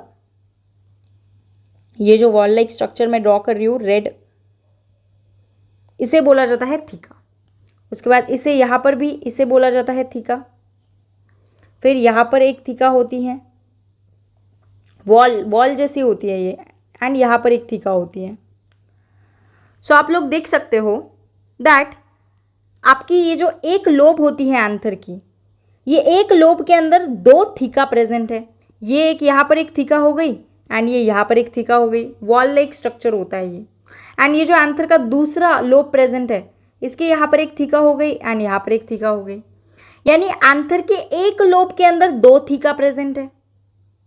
देखो ये एक एंथर का लोब हो गया, यहाँ पर दो थीका प्रेजेंट है, एंड एंथर का ये जो लोब हो गया यहाँ पर दो थीका प्रेजेंट है, यानी एंथर के एक लोब के अंदर कितनी थीका प्रेजेंट होती है, दो। यहाँ पर मार्कर से मैं लिख भी दे रही हूँ थीका। सो एंथर के एक लेयर के अंदर, एक लोब के अंदर सॉरी, दो थीका प्रेजेंट होती हैं, इसीलिए एंथर को बोला जाता है डाइथीकस। डाई यानी टू एंड थीकस यानी थीका। सो एंथर के एक लोब के अंदर, एंथर बाइलोब्ड स्ट्रक्चर होता है, एंड एंथर के एक लोब के अंदर दो थीका होती है, दो वॉल्स होती है, इसीलिए एंथर को क्या बोला जाता है? डाइथिकस। डाई यानी टू। उसके बाद आप लोग यहाँ पर देख सकते हो दैट एंथर के अंदर मैंने आपको बताया 4 माइक्रोस्पोरेंजिया प्रेजेंट है, 4 सैक-लाइक स्ट्रक्चर प्रेजेंट है। सो इसीलिए हमारा एंथर होता है टेट्रास्पोरेंजिएट। टेट्रास्पोरेंजिएट क्यों बोलेंगे एंथर को? बिकॉज एंथर के अंदर 4 माइक्रोस्पोरेंजिया प्रेजेंट होते हैं, 4 माइक्रोस्पोरेंजिया। इसीलिए हम लोग क्या बोलेंगे? That anther it is tetrasporangiate. Tetra यानी क्या होता है? 4। सो टेट्रास्पोरेंजिएट बिकॉज 4 माइक्रोस्पोरेंजिया एंथर के अंदर प्रेजेंट होती हैं। उसके बाद यहाँ पर देखना एंथर की 4 साइड्स होती हैं, first, second, third and fourth. 4 sides होती है एंथर की, इसीलिए एंथर को बोला जाता है टेट्रागोनल स्ट्रक्चर। हमारे एंथर की 4 साइड्स होती हैं, इसीलिए एंथर को क्या बोला जाता है? Tetragonal structure. एंड आपको ये याद रखना है दैट ये जो 4 माइक्रोस्पोरेंजिया होता है ना एंथर के अंदर, ये 4 माइक्रोस्पोरेंजिया कॉर्नर्स के ऊपर अरेंज होते हैं, अरेंज्ड एट कॉर्नर्स। मैंने वहाँ पर सेंटर में ड्रॉ की है, बट आपको ये याद रखना है दैट एंथर के जो कॉर्नर्स होते हैं ना, मतलब ये एक कॉर्नर हो गया, ये एक कॉर्नर हो गया, देन ये एक एंड ये एक, ऐसे यहाँ पर प्रेजेंट होते हैं माइक्रोस्पोरेंजिया कॉर्नर्स के ऊपर, ऐसे सेंटर में नहीं होते। ये मुझे वॉल लेयर्स बनानी थी, इसीलिए मैंने यहाँ पर सेंटर में ड्रॉ की है। बट आपको याद रखना है दैट माइक्रोस्पोरेंजिया 4 होती हैं एंड ये हर एक कॉर्नर के ऊपर एक एक माइक्रोस्पोरेंजिया होती हैं। सो क्या बताया मैंने यहाँ पर? दैट हमारा एंथर जो होता है उसके अंदर 2 लोब्स प्रेजेंट होते हैं। That's Y anther it is a bilobed structure, because 2 lobes present होते हैं। उसके बाद एंथर के एक लोब के अंदर 2 थीका होते हैं, इसीलिए एंथर को बोला जाएगा डाइथिकस बिकॉज ऑफ 2 थीका। उसके बाद जो हमारा एंथर होता है उसके अंदर 4 माइक्रोस्पोरेंजिया प्रेजेंट होते हैं, इसीलिए एंथर को बोला जाता है टेट्रास्पोरेंजिएट। टेट्रा यानी 4। एंड ये जो 4 माइक्रोस्पोरेंजिया होते हैं ये कहाँ पर अरेंज होते हैं? एंथर के कॉर्नर्स के ऊपर अरेंज होते हैं। उसके बाद एंथर की 4 साइड्स होती हैं, इसीलिए एंथर को क्या बोला जाता है? टेट्रागोनल बोला जाता है। आई होप ये एंथर के बारे में आपको पूरा डिटेल के अंदर समझ में आ गया हो। अब देखो ये एनसीईआरटी की डायग्राम्स अब आपको बहुत इजीली ये समझ में आने वाली है। देखो एक पॉइंट मैंने आपको बताया था दैट ये जो एंथर होता है इसको फिलामेंट के साथ ज्वाइन करने का काम कौन करता है? कनेक्टिव करता है। सो ये वही कनेक्टिव है आपका। ओके, ये हम डिस्कस करेंगे अभी। उसके बाद हमने क्या देखा अभी ऊपर स्ट्रक्चर ऑफ एंथर के अंदर? दैट सबसे बाहर की वॉल लेयर कौन सी होती है? एपिडर्मिस। वही इन्होंने ड्रॉ की है। ये जो लेयर है ना ये एपिडर्मिस की लेयर है। उसके बाद एपिडर्मिस के अंदर के साइड में क्या प्रेजेंट होती है? ये वाली लेयर एंडोथीशियम होती है, ठीक है। उसके बाद एंडोथीशियम के अंदर यहाँ पर क्या प्रेजेंट होती है? आपकी मिडिल लेयर प्रेजेंट होती है। एंड मिडिल लेयर के अंदर यहाँ पर क्या प्रेजेंट होती है? आपकी टेपिटम प्रेजेंट होती है। सो सिंपली इन्होंने क्या कर दिया? वॉल लेयर्स लिख दी यहाँ पर। दैट सबसे बाहर एपिडर्मिस है, उसके बाद एंडोथीशियम है, उसके बाद मिडिल लेयर है एंड उसके बाद टेपिटम है। एंड ये टेपिटम के अंदर क्या प्रेजेंट होता है? आपका स्पोरोजिनस टिश्यू प्रेजेंट होता है। किसके अंदर? माइक्रोस्पोरेंजिया के अंदर। यानी ये आपका माइक्रोस्पोरेंजिया हो गया, सैक लाइक स्ट्रक्चर, एंड इसके अंदर जो टिश्यू प्रेजेंट है उसे क्या बोला जाता है? Sporogenous tissue. अभी एनसीईआरटी ने क्या किया है पता है? ये जो इतनी वॉल लेयर्स होती है ना इसको एनसीईआरटी ने जूम करके दिखाया है, यानी जो हमने पढ़ा उसी को ये वॉल लेयर को जूम किया है। सो यहाँ पर देखना ये जो सबसे बाहर के साइड में ये जो लेयर है जिसके अंदर कैसे सेल्स है? आपके फ्लैट सेल्स है, चपटे चपटे से सेल्स है, ट्यूबुलर सेल्स है यानी ट्यूब लाइक सेल्स है, जिनके अंदर न्यूक्लियस प्रेजेंट होता है। एनसीईआरटी ने दिखाया नहीं है बट न्यूक्लियस प्रेजेंट होता है इन सेल्स के अंदर, ठीक है। सो ये जो लेयर होती है एंड सिंगल लेयर होती है ये सेल की प्रेजेंट, इसे क्या बोला जाता है? एपिडर्मिस लेयर प्रेजेंट बोला जाता है। यानी सबसे बाहर के साइड में कौन सी लेयर प्रेजेंट होती है? Epidermis layer. एपिडर्मिस के सेल्स कैसे होंगे? फ्लैट सेल्स होंगे। उसके बाद ट्यूब लाइक सेल्स होंगे, इसलिए इसे बोला जाता है ट्यूबुलर सेल। न्यूक्लियस प्रेजेंट होता है इनके सेल्स के अंदर। इनकी सेल्स डिप्लॉयड होती हैं और एक सिंगल लेयर के अंदर अरेंज होती हैं और इनका काम क्या होता है? एंथर को प्रोटेक्ट करना एंड एंथर का डेहिसेंस करवाना। तो ये हमने यहाँ पर देख लिया। उसके बाद एपिडर्मिस के बाद ये जो अंदर के साइड में ये जो दूसरी लेयर प्रेजेंट होती है सब एपिडर्मल लेयर, ये कौन सी होती है आपकी? सब एपिडर्मल लेयर एंडोथीशियम होती है। एंडोथीशियम के सेल्स कैसे होते हैं? रेडियली एलोंगेटेड यानी रेडियस के अलॉन्ग होते हैं, एंड एलोंगेटेड बिकॉज वो लंबे लंबे सेल्स होते हैं। न्यूक्लियस एंडोथीशियम के सेल्स के अंदर भी प्रेजेंट होता है। एंडोथीशियम की आपकी सिंगल लेयर होती हैं, और इनके सेल्स भी कैसे होते हैं, आपके डिप्लॉइड होते हैं, यानी 2 सेट्स ऑफ क्रोमोसोम उनके सेल के न्यूक्लियस के अंदर होंगे। एंड एंडोथीशियम का काम भी क्या होता है, protection and dehiscence of anther. But मैंने आपको बोला था दैट मेन फंक्शन क्या होता है, प्राइमरी रोल एंडोथीशियम का डेहिसेंस ऑफ एंथर, यानी ये जो एंडोथीशियम के सेल्स होते हैं ये क्या करते हैं, कॉन्ट्रैक्ट करते हैं, कॉन्ट्रैक्ट करके वाटर को बाहर निकालते हैं, जिसकी वजह से एंथर ड्राई हो जाता है।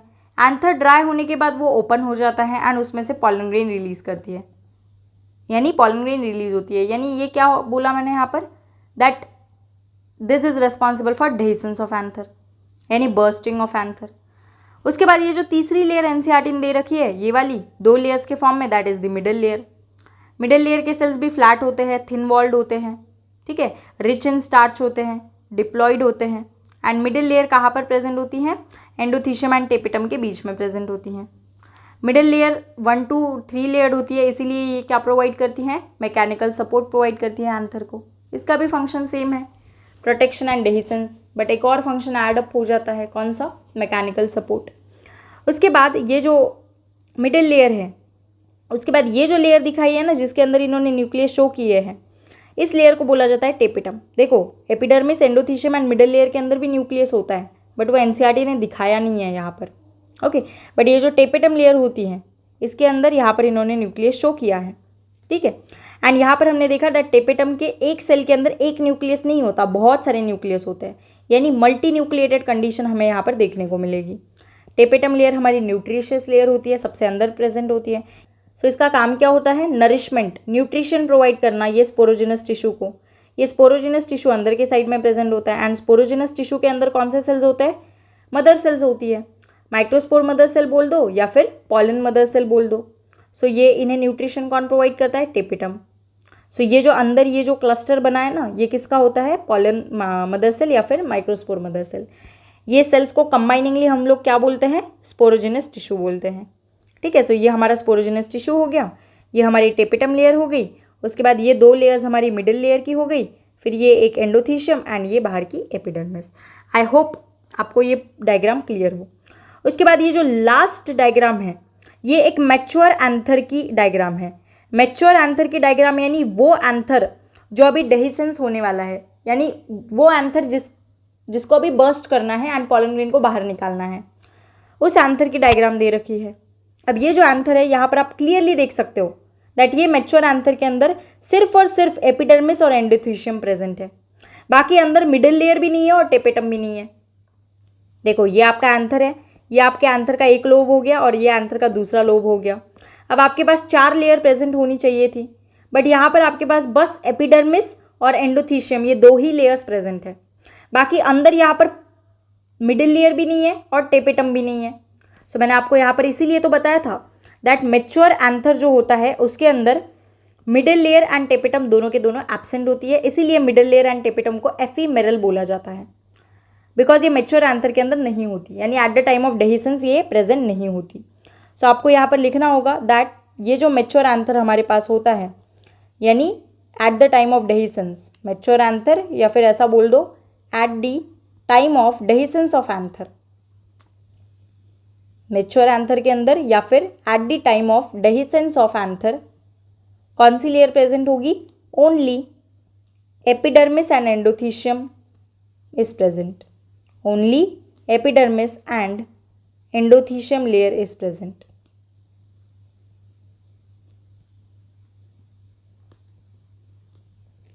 आपको यहाँ पर मिडिल लेयर भी देखने को नहीं मिलेगी।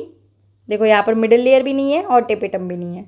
ये जो सर्कुलर गोल गोल से स्ट्रक्चर्स है ना, इन्हें बोला जाता है पॉलन ग्रेन्स। सो सिंपली ये जो एंथर बर्स्ट करेगा, ये देखो यहाँ से एंथर फट चुका है, सो ये बर्स्ट करके बाहर क्या निकालेगा, पॉलन ग्रेन। ये सारी की सारी पॉलन ग्रेन्स है, और ये जो लेयर है आपकी ये एंडोथीशियम है एंड ये आपकी एपिडर्मिस है। आई होप ये क्लियर है। सो सबसे पहले इन्होंने क्या दिखाई, एंथर की वॉल लेयर्स दिखाई, फिर इन वॉल लेयर्स को जूम करके दिखाया एंड देन एक मैच्योर एंथर की डायग्राम दिखा दी, ठीक है। आई होप ये क्लियर है। अब एक और डायग्राम देख लो एनसीईआरटी की। ये देखो, ये जो है ये स्टेमिन का स्ट्रक्चर है ये पूरा। अब इस स्टेमेन के स्ट्रक्चर के अंदर ये जो लंबी डंडी लाइक स्ट्रक्चर है, ये लास्ट क्लास के अंदर ही बताया था, लॉन्ग स्लेंडर स्टॉक, इससे क्या बोला जाता है, फिलामेंट बोला जाता है। एंड ऊपर ये जो 2 लोब्स वाला स्ट्रक्चर है, बाइलोब स्ट्रक्चर, इसे एंथर बोला जाता है। अब ये देखना, ये जो डायग्राम है इसके अंदर इन्होंने क्या किया है, pollen grains and pollen sac को शो किया है। अब पॉलन सैक क्या होता है, वो सैक जिसके अंदर पॉलन ग्रेन्स बनेंगे उसे बोला जाता है पॉलन सैक। इसकी डिटेलिंग माइक्रोस्पोरोजेनेसिस और पॉलन ग्रेन वाले लेक्चर के अंदर देखेंगे, नेक्स्ट लेक्चर के अंदर। पर आपको यहाँ पर याद रखना है दैट ये पॉलन सैक जो होता है इसके अंदर पॉलन ग्रेन्स का फॉर्मेशन होता है। एंड ये आपको शो कर रखी है इन्होंने line of dehiscence. Line of dehiscence यानी यहाँ से एंथर फटेगा एंड यहाँ से पॉलन ग्रेन आपकी बाहर आएगी, ठीक है। सो ये लाइन ऑफ डेहिसेंस होती है, यानी यहाँ से आपका एंथर बर्स्ट करेगा। सो आई होप आपको ये सारी की सारी डायग्राम्स क्लियर है। अब मुझे आपको एक कॉन्सेप्ट बताना है दैट हमारा ये जो एंथर था ना, ये पहले से ऐसा नहीं था, यानी ये कितना फुल फ्लेज्ड स्ट्रक्चर हमें दिख रहा है यहाँ पर, बट ये हमारा एंथर पहले से ऐसे नहीं था, ठीक है। उसके अंदर डेवलपमेंट हुई होगी, राइट। सो अभी हम लोग एक टॉपिक देखने वाले हैं दैट इज़ एंथर डेवलपमेंट, क्योंकि हमारा एंथर पहले से ऐसा नहीं था। सो देख लो इसको शॉर्ट में, एनसीईआरटी ने ये दे नहीं रखा है बट आपको ये पता होना चाहिए, बिकॉज क्वेश्चंस होते हैं मॉड्यूल के अंदर और अच्छी अच्छी जो रेफरेंस बुक होती है उसके अंदर क्वेश्चन होता है। और अगर एनाटॉमी एंड ये चैप्टर को मिक्स करके अगर क्वेश्चन पूछ दे सो मे बी वो आ सकता है, ठीक है। सो दैट्स वाई आपको एंथर का डेवलपमेंट थोड़ा देखना होगा, यहाँ पर आइडिया होनी चाहिए मतलब। सो आपको पहली चीज़ तो ये याद रखनी है दैट एंथर जो होता है ये पहले से ऐसा स्ट्रक्चर नहीं होता है, ये ऐसे पूरा वेल डेवलप्ड। ये हमने एक मैच्योर एंथर निकाला है, मैच्योर नहीं, एक वेल डेवलप्ड एंथर हमने यहाँ पर निकाला है। बिकॉज मैं मैच्योर नहीं बोल पाऊँगी, बिकॉज जो मैच्योर एंथर होता है उसके अंदर ये एपिडर्मिस एंडोथीशियम नहीं, सॉरी मिडल लेयर टेपिटम नहीं होगी, डेहिसेंस के टाइम वाला जो एंथर होता है वो। बट ये जो एंथर का कंप्लीट स्ट्रक्चर होता है ये एज इट इज़ पहले से प्रेजेंट नहीं होता, यानी इसके अंदर डेवलपमेंट हुई होंगी। जैसे हम एज ए ह्यूमन बीइंग हम ऐसे ही नहीं थे, जैसे हमारे 2 हाथ 2 पैर, ये हम पूरे ऐसे के ऐसे पहले से नहीं थे। सबसे पहले तो हम जाइगोट थे, सिंगल सेल थे हम लोग, ठीक है। फिर इस सिंगल सेल के अंदर बहुत सारे डिवीजन हुए, क्लीवेज डिविजन्स एंड ऑल।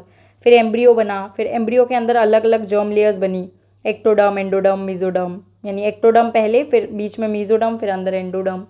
फिर इन 3 जर्म लेयर्स से फिर अलग अलग ऑर्गन्स का फॉर्मेशन हुआ, फिर ऑर्गन सिस्टम बने और फिर हमारी बॉडी बनी। In the same way anther भी पहले से ही फुल डेवलप नहीं होता है, वेल डेवलप नहीं होता है, उसकी स्टेजेस होती हैं जो कि आपको रफली याद रखनी है। सो सबसे पहले आप ये देखना, एंथर जो होता है ना इनिशियल स्टेजेस के अंदर, जो इमेच्योर एंथर आपका होता है उसके पास सिर्फ एक लेयर ही प्रेजेंट होती है, that is the epidermis layer. जो हमने सबसे बाहर में एपिडर्मिस लेयर निकाली थी वही लेयर एंथर के अंदर प्रेजेंट होती है इनिशियल स्टेज के अंदर। सो ये लेयर कौन सी है, एपिडर्मिस लेयर। सो हमारे एंथर के अंदर सिर्फ और सिर्फ एपिडर्मिस लेयर प्रेजेंट होती है इनिशियली। एंड ये एपिडर्मिस के अंदर ये जितना भी कंटेंट प्रेजेंट होता है ना, ये टिश्यू होता है। क्या होता है, ये टिश्यू। एंड ये टिश्यू कौन सा होता है पता है, आपने नाम सुना होगा, पैरेन्काइमल टिश्यू। कौन सा होता है, पैरेन्काइमल टिश्यू, यानी पैरेन्काइमा। आपने पढ़ा होगा parenchyma, collenchyma, sclerenchyma plant tissues के अंदर। ये सिंपल टिश्यूज़ होते हैं, यही फिर प्लांट के अंदर ऑर्गन फॉर्म करते हैं, राइट। सो यहाँ पर बस एंथर के अंदर पहले इतना ही था, यानी क्या था, एपिडर्मिस थी, एक ही लेयर थी, एंडोथीशियम, मिडल लेयर, टेपिटम कुछ नहीं था। एंड एपिडर्मिस के अंदर क्या प्रेजेंट था, पैरेन्काइमा पूरा का पूरा। ये पैरेन्काइमा के अंदर हाइपोडर्मल सेल्स होते हैं। कौन से सेल्स होते हैं पैरेन्काइमा के अंदर, हाइपोडर्मल सेल्स होते हैं। अब क्या होता है, टाइम के साथ साथ एंथर के अंदर ये जो हाइपोडर्मल सेल्स होते हैं ना, ये डिफ्रेंशिएट हो जाते हैं। अब डिफ्रेंशिएट यानी डिफ्रेंशिएशन की प्रोसेस अंडरगो करना। अब डिफ्रेंशिएशन क्या होता है, जब कोई भी सेल एक स्पेसिफिक फंक्शन को अडॉप्ट करती है तो उसे डिफ्रेंशिएशन बोला जाता है। क्या होता है डिफ्रेंशिएशन, जब कोई भी सेल एक स्पेसिफिक फंक्शन को अडॉप्ट कर रही हो तब उसे डिफ्रेंशिएशन बोला जाता है। सो हमारी हाइपोडर्मल सेल्स जो होंगी ये डिफ्रेंशिएट हो जाएंगी, यानी मैच्योर हो जाएंगी। किसके अंदर, आर्चीस्पोरियल सेल्स के अंदर, आर्चीस्पोरियल सेल्स के अंदर, ठीक है। सो यहाँ तक हमने क्या देखा, दैट एंथर के अंदर इनिशियली सिर्फ और सिर्फ ये एपिडर्मिस की लेयर प्रेजेंट थी और ये एपिडर्मिस की लेयर के अंदर ये पूरा पैरेन्काइमल टिश्यू प्रेजेंट था। ये पैरेन्काइमल टिश्यू के अंदर सेल्स होते हैं which is known as hypodermal cells. ये हाइपोडर्मल सेल्स जो होते हैं ये डिफरेंशिएशन की प्रोसेस अंडरगो करते हैं, दैट इज ये डिफरेंशिएट हो जाते हैं आर्चीस्पोरियल सेल्स के अंदर। फिर क्या होता है पता है, ये जो आर्चीस्पोरियल सेल्स होते हैं ये फॉर्मेशन करते हैं आपका पराइटल टिश्यू का। पराइटल वर्ड कब यूज़ करते हैं हम लोग, जब कोई भी चीज़ बाहर की साइड में on the outer side present हो, सो उसे पराइटल टिश्यू बोला जाता है। So this is outer. So archesporial cells जो होते हैं ये मॉडिफाई हो जाती है पराइटल टिश्यू के अंदर एंड स्पोरोजिनस टिश्यू के अंदर। अब स्पोरोजिनस टिश्यू तो हमने देखा, जो इनसाइड प्रेजेंट हो, अंदर के साइड में प्रेजेंट हो, वो होता है हमारा sporogenous tissue. So this is present on inner side. फिर ये जो पराइटल टिश्यू होता है ना, ये आपकी एंडोथीशियम लेयर, फिर एंडोथीशियम लेयर के अंदर आपकी मिडिल लेयर एंड फिर लास्ट में आती है टेपेटम लेयर। इसका फॉर्मेशन ये पराइटल टिश्यू करता है। ये होता है आपका फुल फ्लेज्ड एंथर तैयार। यानी एंथर के डेवलपमेंट के अंदर क्या होता है, सबसे पहले तो सिर्फ और सिर्फ एपिडर्मिस लेयर होती है एंड आपका पैरेन्काइमल टिश्यू होता है अंदर की साइड में पूरा। फिर ये पैरेन्काइमल टिश्यू के हाइपोडर्मल सेल्स जो होते हैं, देखो हाइपोडर्मल क्यों बोला इनको, बिकॉज एपिडर्मिस लेयर जो होती हैं उसके नीचे प्रेजेंट है, इसीलिए बोला है हाइपोडर्मल। डर्मा यानी एपिडर्मिस के नीचे, ठीक है। सो एपिडर्मिस के नीचे है इसीलिए हाइपोडर्मल सेल्स। या हाइपोडर्मल सेल्स डिफ्रेंशिएट हो जाते हैं, यानी एक स्पेसिफिक फंक्शन को अडॉप्ट करते हैं, मैच्योर हो जाते हैं, किसके अंदर, आर्चीस्पोरियल सेल्स के अंदर। फिर ये आर्चीस्पोरियल सेल्स डिफ्रेंशिएट होता है parietal tissue and sporogenous tissue के अंदर। पराइटल टिश्यू बाहर की साइड में प्रेजेंट होता है, स्पोरोजिनस टिश्यू अंदर की साइड में प्रेजेंट होता है। और फिर ये पराइटल टिश्यू जो है ये आपका endothecium, middle layer and tapetum बनाता है। और फिर हमने इसका स्ट्रक्चर स्टडी किया, दैट सबसे बाहर एपिडर्मिस है, उसके बाद एंडोथीशियम है, उसके बाद मिडिल लेयर है एंड उसके बाद लास्ट में टेपेटम है। सो ये हमने अभी ये स्ट्रक्चर देखा था ऊपर। सो एपिडर्मिस, फिर एंडोथीशियम, फिर मिडिल लेयर एंड फिर टेपेटम एंड सबसे अंदर हमारा क्या होता है, स्पोरोजिनस टिश्यू। ये हमने हमारे मैच्योर एंथर के अंदर पढ़ा था। बट सबसे पहले क्या प्रेजेंट होता है, सिर्फ और सिर्फ हमारी एपिडर्मिस और पैरेन्काइमा। उसके बाद पैरेन्काइमा किसके अंदर, पैरेन्काइमा के सेल्स किसके अंदर डिफ्रेंशिएट हो जाते हैं, आर्चीस्पोरियल सेल्स के अंदर। फिर आर्चीस्पोरियल सेल्स आपके पराइटल टिश्यू और स्पोरोजिनस टिश्यू बनाते हैं। फिर ये जो आपका पराइटल टिश्यू होता है ये आपके 3 लेयर्स को फॉर्म करता है, that is endothecium, middle layer and tapetum. So ये होता है फिर हमारा फुल डेवलप्ड एंथर तैयार। अब ये तो हो गया हमारा पूरा एंथर के बारे में। मैंने सबसे पहले आपको क्या एक्सप्लेन किया, transverse section of anther explain किया। उसके बाद हमने एंथर की चारों वॉल लेयर्स को बहुत ज़्यादा डिटेल में डिस्कस किया। उसके बाद मैंने एंथर की कुछ प्रॉपर्टीज़ आपको बताई, दैट एंथर बाइलोब्ड होता है, डाइथिकस होता है, टेट्रास्पोरांजिएट एंड टेट्रागोनल होता है। फिर हमने एनसीईआरटी की 5 डायग्राम्स को डिस्कस किया, ये 3 डायग्राम्स एंड ये 2 डायग्राम्स। उसके बाद हमने एंथर का डेवलपमेंट देखा। अभी हम लोग क्या देखने वाले हैं, कनेक्टिव। एक छोटा सा टॉपिक है, देखो part 1 of stamen and anther details जो इसके पहले वाला वीडियो था उसके अंदर हमने स्टेमेन एंड एंथर डिटेल्स के अंदर फिलामेंट को डिटेल के अंदर स्टडी किया था। और हमारा ये जो स्टेमेन होता है इसके अंदर 3 ही पार्ट होते हैं, एक तो फिलामेंट होता है, एक हमारा एंथर होता है और तीसरा पार्ट हमारा होता है एंथर एंड फिलामेंट को कनेक्ट करने वाला कनेक्टिव। सो हमारा फिलामेंट हो गया, एंथर भी हमने आज स्टडी कर लिया। कनेक्टिव के कुछ 2-3 पॉइंट्स है जो आपको याद रखना है। सो कनेक्टिव भी अभी देख लेते हैं। ओके, इसका सेपरेट वीडियो अगर बनाऊंगी तो 4-5 मिनट का ही होगा। सो उससे अच्छा है मैं इसी वीडियो के अंदर उसे ऐड कर दूँ। सो एक टॉपिक देख लेते हैं छोटा सा, कनेक्टिव, एंड उसके बाद ये सेशन एंड हो जाएगा। कनेक्टिव, देखो इसका नाम ही है कनेक्टिव, यानी ये 2 चीज़ों को कनेक्ट कर रहा है। किसे कनेक्ट करेगा ये अभी बताया मैंने। ये आपकी जो long slender stock like structure होती है, दैट इज़ द फिलामेंट, इसको ये कनेक्ट करेगा किसके साथ, एंथर के साथ। सो यहाँ पर प्रेजेंट होगा ये ऑफ कोर्स। सो इसे बोला जाता है कनेक्टिव। अब ये कनेक्टिव होता क्या है, सो ये फिलामेंट को आप अटैच करता है एंथर के साथ। सो हम लोग बोल सकते हैं that connective it attaches anther with filament, attaches anther with filament.